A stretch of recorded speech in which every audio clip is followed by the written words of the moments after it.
मूकं करोति वाचालं पंगुं लंघयते गिरिं यत्कृपा तमहं वंदे परमानंद माधवम. सज्जन श्रोते हो, आज आपणा पुढे कर्णाची मित्रनिष्ठा या विषयावर व्हिडिओ सादर करीत आहे. मनुष्य हा स्वभावतःच समूहप्रिय आहे. त्याला एकट्याला करमत नाही आणि मग तो काय करतो, आपला समूह तयार करतो. त्याला मित्र असं म्हणतात. झालं, मग तो वर्गमित्र असेल, वर्गात समूह असतो मुलांचा, माझा हा वर्गमित्र आहे असा तो मित्र असतो. आणि मग काही व्यवसाय मित्र असतात, काही वेगवेगळ्या प्रकारे मित्रता त्यांनी जोडलेली असते. त्याच्यामध्ये मित्र हे सर्वसाधारण प्रेम करण्याचा हा एक समूह आहे. हा माझा मित्र आहे. दुसरा आहे सन्मित्र, चांगला मित्र. म्हणजे पुस्तकं आणि मित्र थोडे असावेत पण ते चांगले असावेत असा एक सुविचार आहे. तेव्हा सन्मित्र जे असतात ते फार थोडे असतात, त्यातलाच आपण निवडला पाहिजे. आणि मग काही जो समूह आपल्या भोवती येत असतो की ते मित्र नसतात, कुमित्र असतात. कुमित्र म्हणजे ते वेळेवर दगा देऊ शकतात. मित्र मित्र मित्र म्हणणार आणि काय संधी आली की बा संधी साधू होणार आणि दुसऱ्या पक्षात जाणार, म्हणजे दुसऱ्या समूहामध्ये सामील होणार आणि आपला स्वार्थ साधणार. असे पण मित्र असतात. बरेच दिवस ते मित्र मित्र म्हणून राहतात आणि मग अचानक ते कुमित्र होतात, फासावर लटकवतात किंवा दुसऱ्या पक्षामध्ये जाऊन सामील होतात. तर त्यांना मित्र म्हणायचं का? हो ना, कारण ते बऱ्याच दिवस एकत्र राहिले ना. पण त्यांना कुमित्र लक्षणम, हे कुमित्राचं लक्षण आहे, हे वाईट मित्र आहेत. तर इथे आपणाला जो मुद्दा सांगायचा आहे आज, तो हा सांगायचा आहे की कर्णाची मित्रनिष्ठा कशी होती ती. तर महाभारतातला प्रसंग आहे. भगवान गोपाल कृष्णाने दुर्योधनाशी तडजोडीची चर्चा केली पांडवांच्या बद्दलची. तर अर्धराज्याचे ते मालक आहेत, तर तुम्ही ते त्यांना द्यायला पाहिजे. आता वनवास संपला आहे, सगळे संकट संपलेत, आता ते इथं राज्याचे अभिलाषी आहेत. दुर्योधनाने निकरीची भाषा वापरली की त्यांना आम्ही काही देणार नाही. भगवान म्हणले 5 गावं तरी द्या. ते म्हणले सुईच्या टोकावरची माती पण मिळणार नाही. मग भगवंताला थोडा सात्विक राग आला. म्हणले मातीची भाषा बोलतो का तुला? आता मातीतच गाडतो. टोकावरची, सुईच्या टोकावरची भाषा बोलतोय तो. ठीक आहे, या आता कुरुक्षेत्रावर तारीख जाहीर केली. भगवान सभा त्याग करून बाहेर पडले. बाहेर पडल्यानंतर भगवानच्या डोक्यामध्ये सुरू झालं, आता सैन्याची जमवाजमव करायला पाहिजे. जे लढाऊ वीर आहेत अशा लोकांना आपल्या बाजूने घेतलं पाहिजे. जाता जाता त्यांना कर्णाची आठवण झाली आणि कर्णाची भेट घेतली त्यांनी. कर्ण हा म्हणजे महाकर्ण, महारथी आणि या धनुर्विद्यामध्ये पारंगत असणारा कर्ण.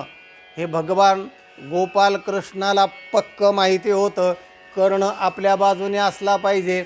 आणि मग होऊन भगवान त्या कर्णाला हात जोडतो. कर्ण थांब म्हणाले, तुझ्याशी बोलायचं आहे. कर्णाने नमस्कार केला, कारण कर्ण भगवान गोपाल कृष्णाचं योजकच तत्र दुर्लभ हा मुद्दा जाणत होते की भगवान आहेत आणि फार कौशल्य आहे, प्रत्यक्ष भगवान मानणारे. तर कर्णही भगवान कृष्णाला मानत होता. म्हणजे काय भगवान, काय काय म्हणताय आपण? नाही म्हणाले, मी युद्ध जाहीर केलं आहे. मग म्हणाले, तू जर आमच्या म्हणजे पांडवाच्या बाजूने आलास आणि लढलास, तर जर तू विजयी झालास तर तुला साम्राज्य मिळेल, कारण तू पांडवांचा थोरला भाऊ आहेस. हो का? आणि जर तू त्या कौरवाच्या बाजूने लढलास तर तुला काय फार तर सेनापती पद देतील ते. त्यामुळे तुला मी विनंती करतो आहे की तू पांडवाच्या बाजूने, तुला साम्राज्य मिळेल विजयी झाला तर. आणि तो थोरला भाऊ असल्यामुळे हे सगळे पांडव तुझ्यापुढे हात जोडून उभा राहतील आणि तो त्यांचा एक प्रमुख असा होशील, साम्राज्याचा प्रमुख होशील आणि पांडव तुझे सेवक बनतील, एवढा आनंद तुला आणि एवढी सत्ता तुला मिळेल. तेव्हा कर्णाने क्षणभर स्तब्ध झाला. पण कर्णाची जी मित्रनिष्ठा होती दुर्योधनावर ती जागी झाली. आणि कर्ण भगवंताला म्हणतात, भगवान की तुम्ही म्हणतात ते बरोबर आहे, पण मला ज्यावेळी लोक तिरस्कारित होते, माझी निंदा करत होते, जातीवाचक शब्दाने हिणवित होते, तेव्हा हे कुठेच तुम्ही कुठे गेला होतात तुम्ही? मला अशा वेळी, अशा दुःखाच्या वेळी मला त्या दुर्योधनाने साथ केली, मला त्याने आधार दिला, आत्मबल दिलं आणि सांभाळलं मला त्याने, बंधूसारखं भावासारखं सांभाळलं. तेव्हा या मित्र निष्ठेला मी तडा जाऊ देणार नाही. तो माझा मित्र आहे, तो कसा आहे काय, पण मला संकटाच्या काळी त्याने धीर दिला, सांभाळलं. नाही तर तो राधे आहेस, तो सूतपुत्र आहेस, तो अमोक आहेस, अशा नाना प्रकारच्या संकट मला म्हणजे संभावितस्य चा कीर्तीर मरणादतीर इच्छते भगवद्गीता म्हणते. आणि तूच सांगितले ना भगवद्गीतेमध्ये, युद्धाच्या वेळी सांगितलं असलं तरी तत्त्वज्ञान तुझं ते हेच आहे की संभावित माणसाला अपकीर्ती वाईट असते असं तू नेहमी बोलतोस. भगवान म्हणले हो. तर झालं. कर्ण म्हणला तसं होणार नाही, मी लढणार दुर्योधनाच्याच बाजूने लढणार, मी मित्रद्रोह करणार नाही, तर मरेल मित्राच्याच बाजूने मरेल. कारण मला त्या संकटाच्या काळी त्याने धीर दिलेला आहे. जरी मला तुम्ही इंद्रपद देऊ केलं, मिळालं, तरी मी ते नाकारेल, पण मित्रनिष्ठा जी आहे ना ते तडीस नेणार, असं कर्णाने भगवंताला ठणकावून सांगितलं.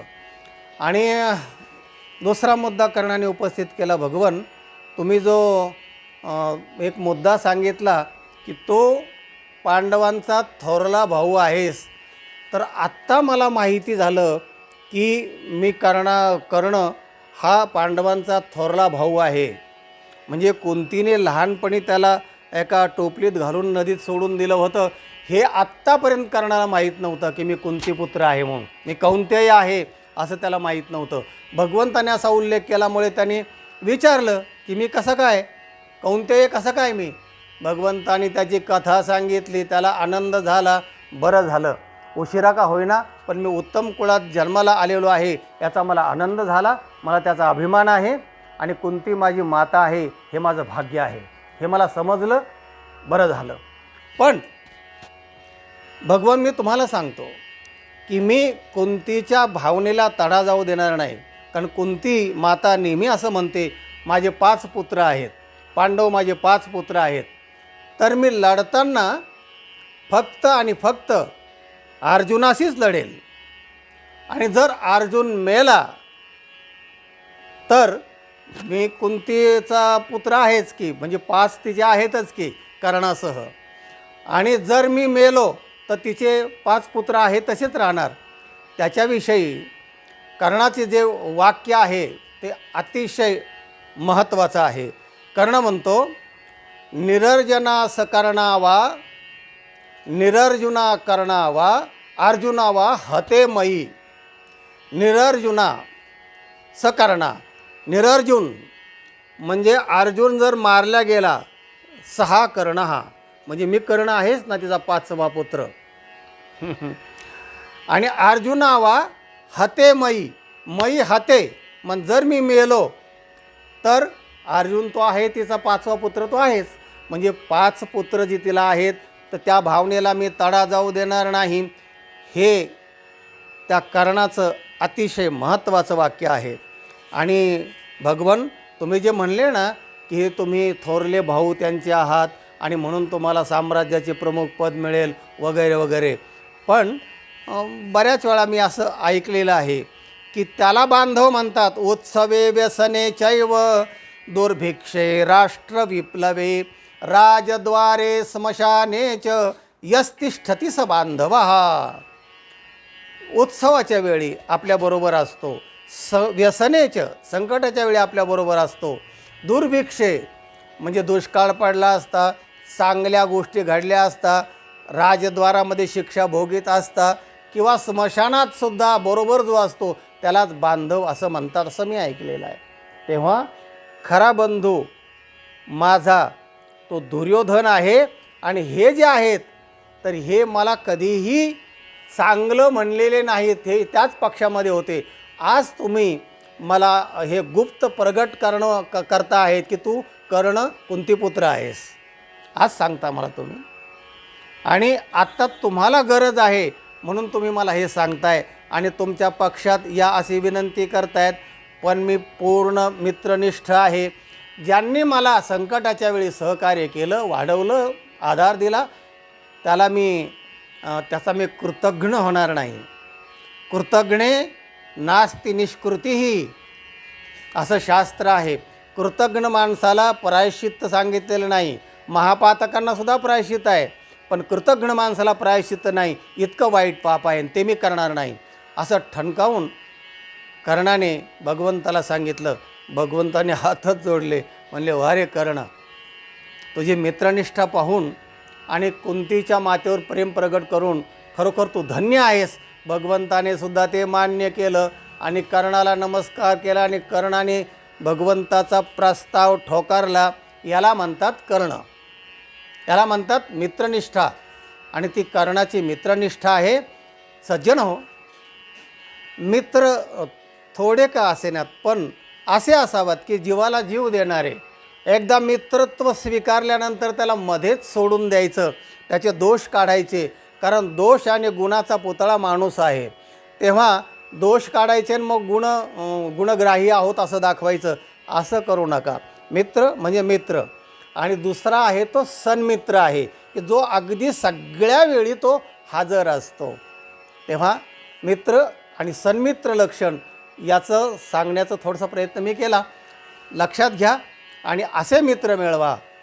थोडे का असानात पण ते जीवाला जीव देणारे असले पाहिजे आणि आपला आधार आणि आपलं ध्येय पुढे नेणारे असले पाहिजे.